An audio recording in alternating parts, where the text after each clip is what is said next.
Good morning student, मैं सुमन संधू। इस YouTube channel पर आपका स्वागत है। तो मैं आपको बीए में आपका सब्जेक्ट है जो इन्वायरमेंट करवा रही हूँ। इन्वायरमेंट में अपना जो टॉपिक है वो है कि जो हमारी जलवायु में परिवर्तन हो रहा है, उस परिवर्तन के लिए जो हमारे अंतर्राष्ट्रीय प्रयास किए जा रहे हैं, अंतर्राष्ट्रीय प्रयासों के बारे में मैं आपको बता रही हूँ। तो इससे पहले मैंने आपको जलवायु जो परिवर्तन हुआ था उसमें अंतर सहकारी जो हमारा पैनल था उसके बारे में बताया था। उसके बाद जो हमारी IPCC की रिपोर्ट थी उसके बारे में, उसके बाद आपका था इसमें जो है स्पेशल क्लाइमेट चेंज, उसके बाद एप्लीकेशन जो आपका था अडेप्ट फंडामेशन, उसके बाद मैंने आपको इसमें मरुस्थलीकरण और संयुक्त राष्ट्र को 14 करवाया था। और जो आज मैं करवा रही हूँ आपको इसमें जो जलवायु परिवर्तन और उसके लिए किए जा रहे अंतर्राष्ट्रीय प्रयास, तो उसमें जो आज मैं करवाऊंगी कि जो हमारा जलवायु परिवर्तन में संयुक्त राष्ट्र कार्यक्रम है जो कि कौन सा UNFCCC, कौन सा जो हमारा अंतर्राष्ट्रीय जलवायु में संयुक्त राष्ट्र जो फ्रेमवर्क है उनका जो है UNFCCC, उसके बारे में बताऊंगी कि जो हमारा UNFCCC है वो जलवायु परिवर्तन पर संयुक्त राष्ट्र फ्रेमवर्क UNFCCC एक अंतर्राष्ट्रीय समझौता है। जो हमारा UNFCCC है वो कौन सा है? अंतर्राष्ट्रीय समझौता है। इसका मुख्य उद्देश्य था जो हमारा जलवायु में जो ये हमारा UNFCCC का मुख्य उद्देश्य ये था कि जो ये हमारे जलवायु परिवर्तन में जो हानि पहुंचाने वाली जो हानिकारक गैसें हैं जिनके कारण ये जलवायु परिवर्तन हो रहा है, यानी कि हमारा ग्रीन हाउस गैसों के उत्सर्जन से को क्या करना है, इसमें नियंत्रण करने का प्रयास किया गया है UNFCCC के द्वारा। यह समझौता जून जो ये UNFCCC जो समझौता हुआ था वो जून 1992 एक पृथ्वी सम्मेलन के दौरान किया गया था। और इस समझौते पर विभिन्न देशों के हस्ताक्षर, जो ये समझौता हुआ था उस समझौते पर जो हमारे विभिन्न देशों के हस्ताक्षर हुए थे। ये कब हुआ था? ये 21 हस्ताक्षर के बाद ये 21 मार्च 1994 या 1992 को हस्ताक्षर ये समझौता जून 1992 को हुआ था, लेकिन ये विभिन्न देशों के समझौते के बाद ये जून 21 मार्च 1994 को इसे लागू किया गया। इसको UNFCCC की वार्षिक बैठक का आयोजन कब किया था? 1995 में। ये शुरुआत इसकी 1992 और इसके हस्ताक्षर वगैरह 1994, और जो इसकी वार्षिक बैठक का जो आयोजन था वो 1995 को किया गया था।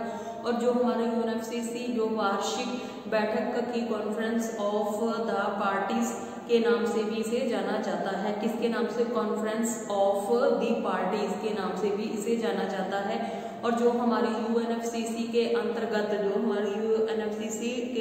कार्यरत 3 जो प्रमुख संधियां हुई थी उसके बारे में मैं आपको बताती हूँ कि इसमें प्रमुख 3 नीतियां थी वो कौन कौन सी थी। पहली इसमें जो हमारा कोप है जो जलवायु परिवर्तन की रिपोर्ट पर अंतर्राष्ट्रीय जो हमारा अंतर सहकारी पैनल की रिपोर्ट से प्राप्त होता है। जो इसमें कि जो हमारा जलवायु परिवर्तन की जो रिपोर्ट है उस रिपोर्ट में अंतर सहकारी की रिपोर्ट प्राप्त होने, अंतर्राष्ट्रीय रिपोर्ट प्राप्त होने के पश्चात जो हमारी ग्रीन हाउस की गैसें हैं, ग्रीन हाउस गैसों की जो समस्या अत्यधिक चिंता का विषय बनी हुई है। और अतः इसे नियंत्रण करने हेतु कई देशों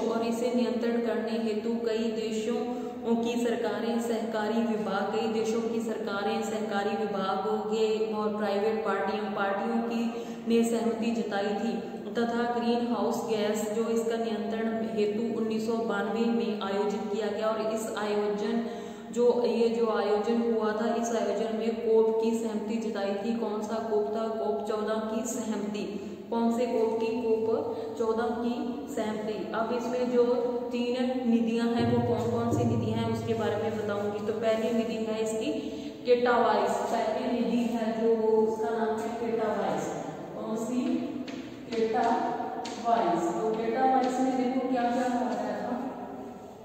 केटावाइस है जो 2018 केटावाइस 2018। और जो हमारा कोप है वो 14 कितना? कोप 14 ये 2 केटावाइस थी जो 2018 में, और इसमें कोप जो है 24, और इसमें जो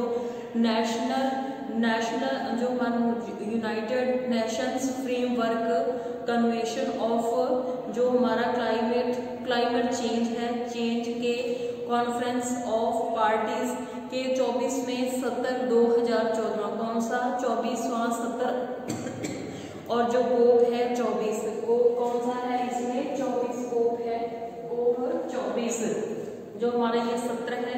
कौन सा सत्र था इसमें कि इन देशों में जो है कि कोप 24 और कोप 24 के आयोजन ने पोलैंड और कैटावाइस में किया गया था। कैटावाइस जगह है उस पे वहाँ पे किया गया था ये जो सम्मेलन हुआ था, और सभी देशों में इसमें सुधार की संभावनाएं बढ़ सकती हैं। और इसके अंतर्गत जो हमारा कार्बन क्रेडिट है, क्रेडिट व्यापार की सुविधा के साथ साथ बिक्री के लिए भी कार्बन क्रेडिट का निर्माण इन व्यक्तिगत परियोजनाओं के लक्ष्यों की प्राप्ति पर सहमति जताई गई है। यानी कि जो हमारा क्रेडिट है, कार्बन क्रेडिट का निर्माण और व्यक्तिगत परियोजनाओं का लक्ष्य भी इसमें प्राप्ति सहमति जताई गई है। और इसकी स्थापना कब, इसकी स्थापना दिसंबर 2014, कब दिसंबर 2014, दिसंबर 2014, कब दिसंबर 2014 है। उसमें पेरू राजधानी की सीमा, कौन सी पेरू राजधानी, कौन सी पेरू राजधानी की, पेरू राजधानी की जो सीमा है उस उसकी सीमा में दी गई, और उसमें सीमा में देखिए हरित गैसों के प्रभाव को कम करने और जो हमारे तापमान में वृद्धि हो रही है, तापमान वृद्धि को 2 डिग्री सेंटीग्रेड, कितना 2 डिग्री सेंटीग्रेड, वो सेंटीग्रेड है जो को तक सीमित करने के उद्देश्य से आयोजित हुआ था। और प्रोटोकॉल जो हमारी तरह है लीमा सम्मेलन, क्या है इसका नाम, लीमा सम्मेलन, कौन सा लीमा सम्मेलन, लीमा सम्मेलन है जो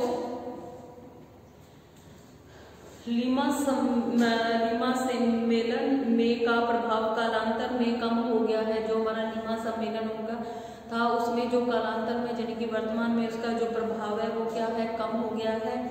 और रूस, ऑस्ट्रेलिया और कनाडा जैसे देशों ने महसूस किया है, कौन से, रूस, कनाडा और ऑस्ट्रेलिया जैसे देशों ने महसूस किया है कि जो हमारा प्रोटोकॉल है के विकासशील देशों को अधिक आर्थिक एवं तकनीकी प्रयास देशों की जो उत्सर्जित ग्रीन हाउस जो इनकी आर्थिक तकनीकी सहायता है तो उस पर अनुबंधन प्रभावी हो चुके हैं। और जो हमारा लीमा सम्मेलन हुआ था, लीमा सम्मेलन में जो कई देश हैं, कई विकसित देशों द्वारा उत्सर्जित जो ग्रीन हाउस है, जो विकसित देशों द्वारा उत्सर्जित जो गैस हाउस है, गैसों का आकलन किया गया। लीमा हाउस जो सम्मेलन हुआ था उस सम्मेलन में जो विकासशील देश हैं, विकासशील देशों द्वारा जो ये ग्रीन हाउस वाली गैसें हैं जो उत्सर्जित की जा रही हैं, जिसकी वजह से जो विकासशील देशों में होने वाली क्षतिपूर्ति के लिए आर्थिक सहायता उपलब्ध कराने के विचार विमर्श भी किए गए हैं। और इनके द्वारा जो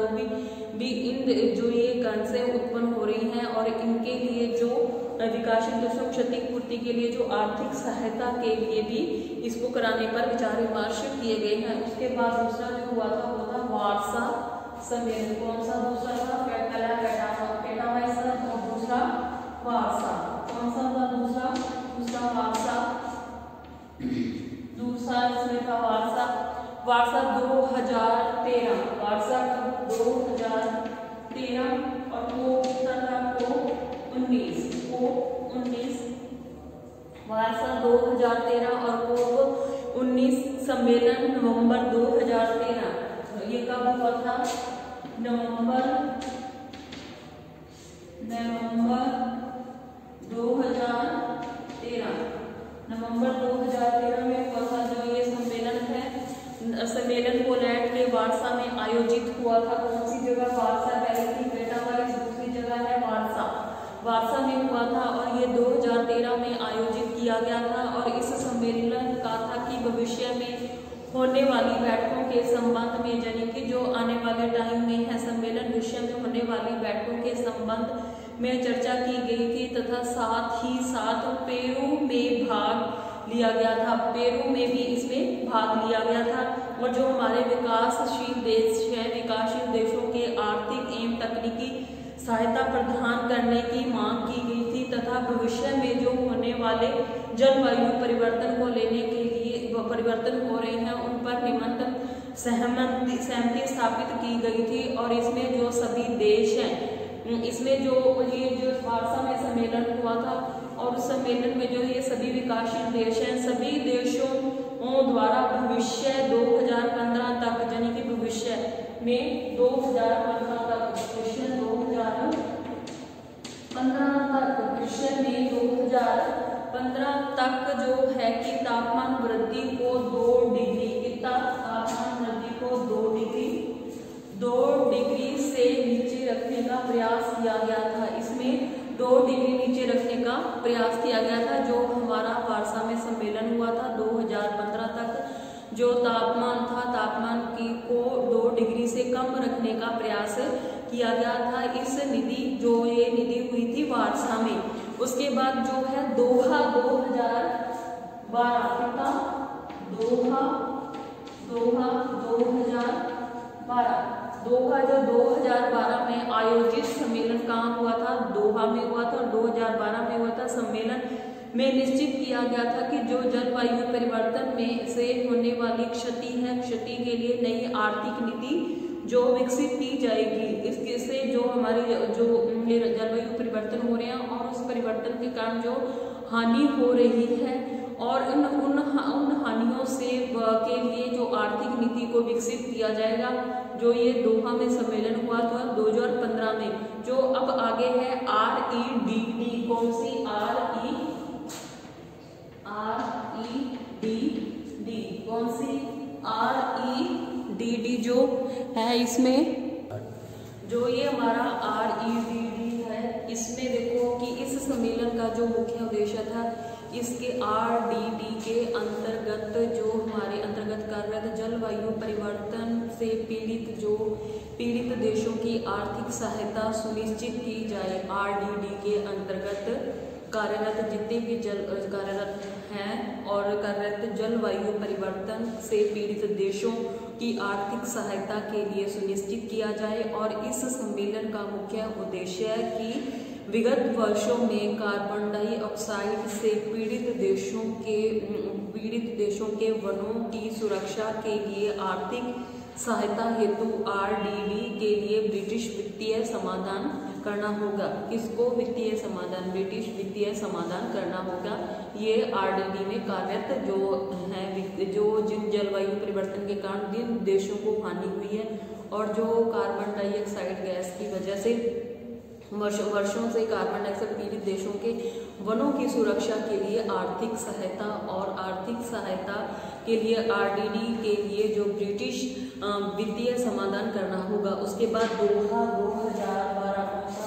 2012 को 18 दोहा, इसमें दोहा 2012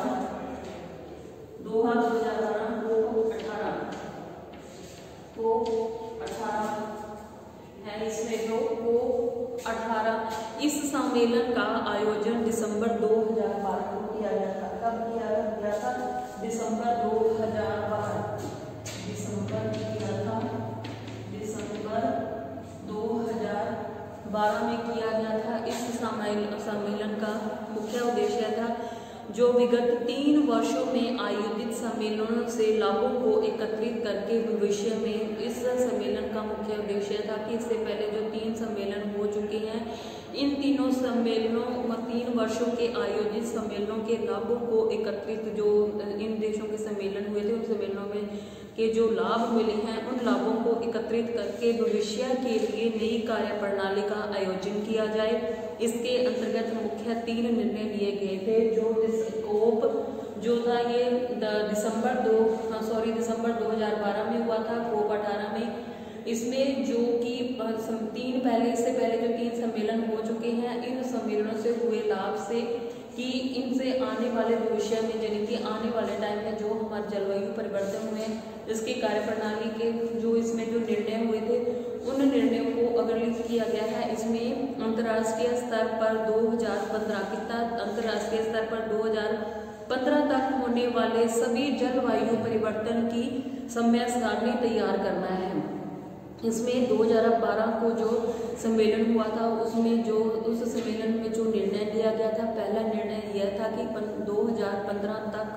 2015 तक होने वाले जो जलवायु परिवर्तन है सभी जलवायु परिवर्तनों को सारणी में तैयार करना तथा आने वाले वर्ष 2020 तक इसे लागू करना है कि दिसंबर इस सम्मेलन में जो ये सम्मेलन हुआ था, इस सम्मेलन में निर्णय लिया गया था कि 2015 तक की समय सारणी तैयार करना, जिसमें कि जो जलवायु परिवर्तन है उसकी समय सारणी तैयार करनी है और 2020 तक जितने भी ये कानून बने हैं या जितने भी जो निर्णय लिए गए हैं वो 2020 तक लागू करना है। उन कानूनों को क्या करना है, 2020 तक लागू करना है।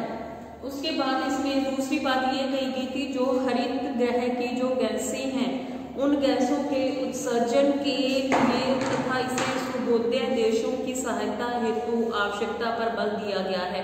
दूसरी बात इसमें यह कही गई थी कि जो हरित गृह की गैसों, कौन सी हरित गृह की गैसों के उत्सर्जन करने के लिए तथा सुबोध्य देशों की सहायता हेतु आवश्यकता पर बल दिया गया था। और तीसरा जो निर्णय था वो तीसरा निर्णय ये था कि जो हमारा क्योटो प्रोटोकॉल के अंतर्गत नई तकनीकों से विकसित करने हेतु जो हमारे जलवायु परिवर्तन को कम करने में सहायक होंगी, नई तकनीकी से जो हमारे जलवायु में परिवर्तन हो रहे हैं और उन जलवायु परिवर्तनों में जितनी भी जो गैसें हैं उन गैसों के प्रभाव को कम करने के लिए नए जो तकनीक आई हैं उनसे उनको कम करने का भी प्रभाव था इसमें। और इसके साथ ही इसमें जो था कि विकसित देशों होगा और निर्णय में अमीर देशों द्वारा उत्सर्जित हरित गृहों को कम करने के लिए का भी प्रावधान स्थापित किया गया कि जिन्हें जो विकसित देश हैं जो इस हरित गैस को ज़्यादा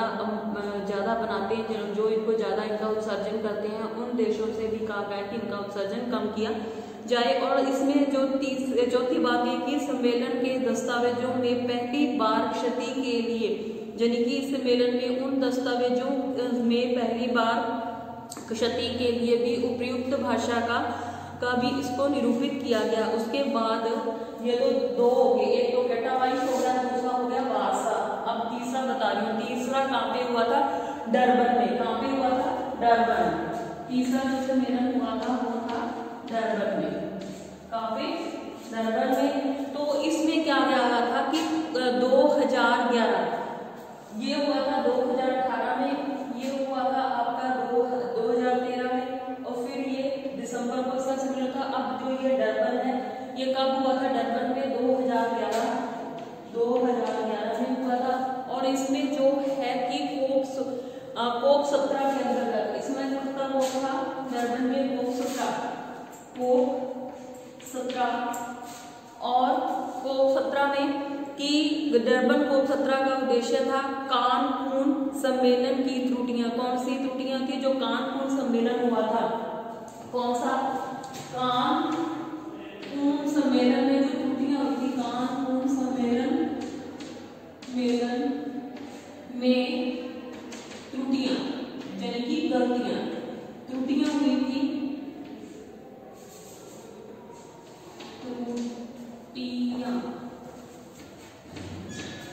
त्रुटियां हुई थी। तो इसमें जो त्रुटियां हुई थी कानून सम्मेलन में, जो त्रुटियां हुई थी त्रुटियों को दूर करने के लिए किया गया था, लेकिन विभिन्न देशों से एकत्रित हुए राष्ट्राध्यक्षों, जो अलग अलग देशों के राष्ट्राध्यक्षों द्वारा जलवायु परिवर्तन की जो समस्या के समाधान हेतु वैश्विक समझौते में आपसी मतभेद के कारण सम्मेलन का असर फीका रह गया था।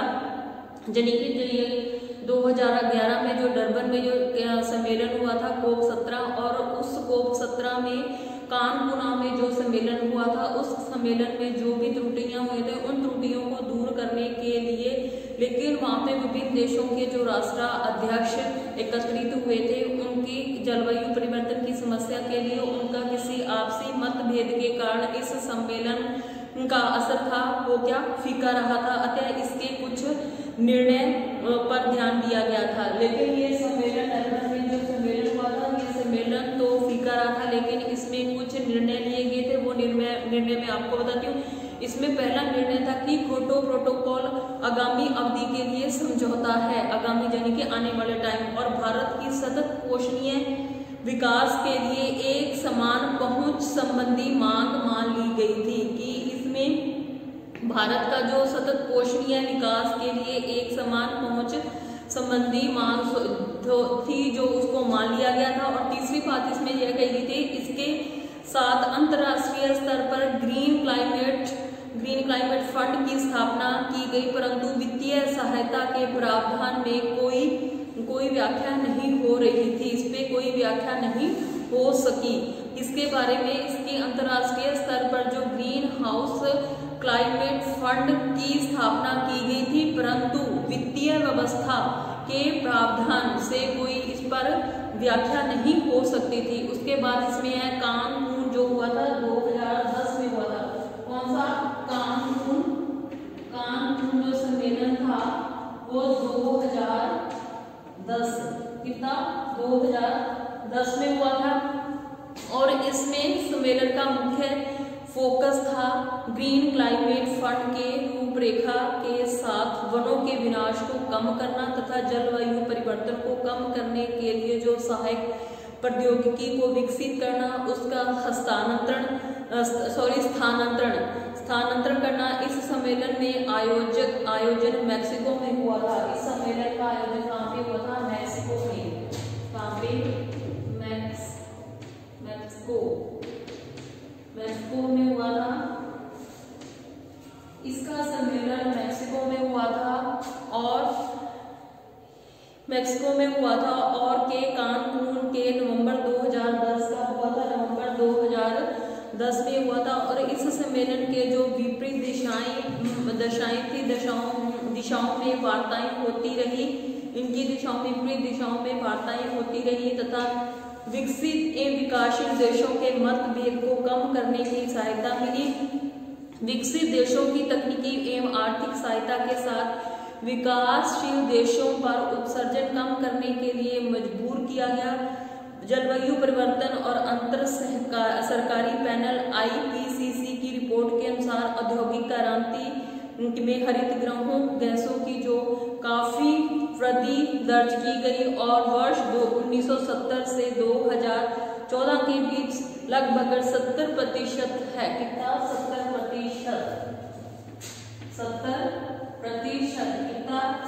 वर्ष 1995 से लेकर 2004 तक कितना?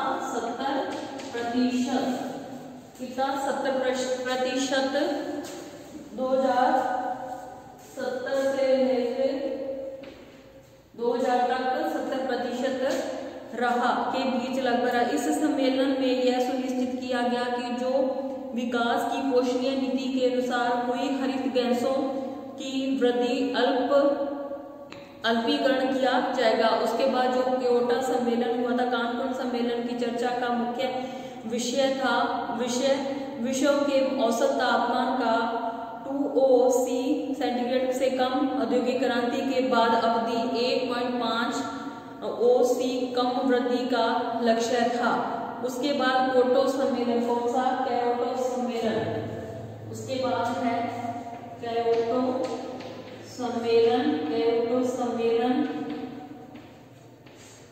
सम्मेलन हुआ था। और इस सम्मेलन में क्योटो सम्मेलन इसमें भाग लेने वाले देशों ने यह महसूस किया कि वैश्विक उष्णता एवं कटु सत्य है। वैश्विक उष्णता यानी कि वैश्विक तापमान में वृद्धि एक कटु सत्य है। इसका मुख्य कारण है मानव जनित कार्बन डाइऑक्साइड में निरंतर वृद्धि। इसे क्योटो जापान 1997 में आयोजित किया गया, परंतु 2005 में कार्यान्वित हो सका। और इससे लंबे विलंब का मुख्य कारण यह था कि कम से कम 55 देशों द्वारा इसे अनुसमर्थन किया जाना था। 2005 में 169 देशों ने इस पर हस्ताक्षर कर दिए थे। कर दिए थे, लेकिन संयुक्त राज्य अमेरिका तथा ऑस्ट्रेलिया दिसंबर 2007 में कानून समर्थन करने से इनकार कर दिया था। इस सम्मेलन का जो हुआ था क्योटो सम्मेलन, तो इसमें था कि जो वैश्विक तापमान में वृद्धि हो रही है उसको कम करने पे था, लेकिन इसमें 55 देशों का अनुसमर्थन था, लेकिन 2005 तक इसमें इस पर 169 देशों ने हस्ताक्षर कर दिए थे। जो संयुक्त राज्य अमेरिका तथा ऑस्ट्रेलिया ने दिसंबर 2007 तक इसका अनुसमर्थन करने से इनकार कर दिया था। इसके लिए निर्णय के अनुसार तापमान को बढ़ाने वाली टोटल कितनी 6 गैसें हैं हमारे जो तापमान में वृद्धि कर रही है, उस तापमान वृद्धि के लिए जो गैसें हैं वो टोटल कितनी 6 गैसें हैं।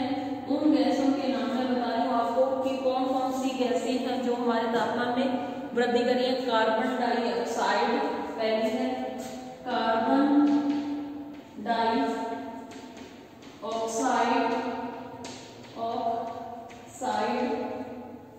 दूसरी है मीथेन, तीसरी है नाइट्रोजन, मीथेन कार्बन डाइऑक्साइड, दूसरी है मीथेन, तीसरी है नाइट्रस,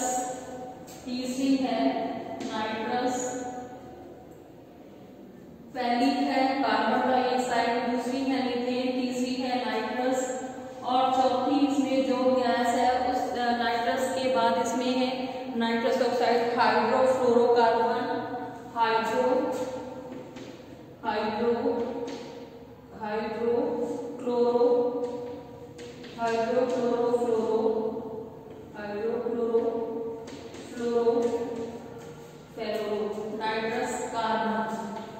नाइट्रस कार्बन, इसमें टोटल जैसे कि carbon dioxide, methane, nitrous oxide, hydrochlorofluoro, और उसके बाद है फ्लोरोकार्बन और सल्फर हेक्साफ्लोराइड, ये गैसें हैं जो इसके हमारे ग्रीन हाउस को प्रभावित करने वाली ये गैसें हैं टोटल। तो इसके उत्सर्जन को कम करने का जो ध्येय है अनिवार्य है किया गया, और विकसित देशों द्वारा विकासशील देशों की तकनीकों की आर्थिक सहायता देने की बात भी इसमें कही गई थी। अब इसके मैं दोष बता रही हूँ कि इसके क्या क्या दोष हैं। जो हमारा विश्व में अधिक उत्सर्जित करने वाले कुछ देशों के लिए उत्सर्जन को कम करना अनिवार्य नहीं है। विश्व में अधिक उत्सर्जन करने वाले कुछ देशों के लिए उत्सर्जन को कम करना अनिवार्य नहीं है। संयुक्त राज्य अमेरिका की गणना विश्व के सबसे बड़े उत्सर्जक देशों में की जाती है।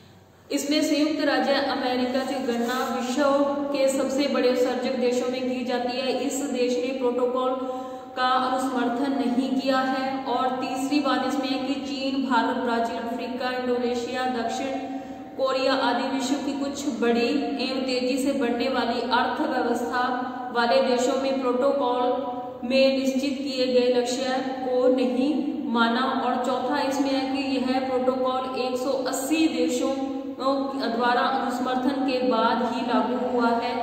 इससे इसकी वैधता पर प्रश्न चिन्ह लगता है। तो इसके साथ ही जो अंतर्राष्ट्रीय प्रयास किए जा रहे थे जलवायु परिवर्तन के लिए, जो अंतर्राष्ट्रीय प्रयास थे वो मैंने आज आपको सारे पूरे करवा दिए। तो आज की क्लास आपकी यही खत्म होती है। धन्यवाद।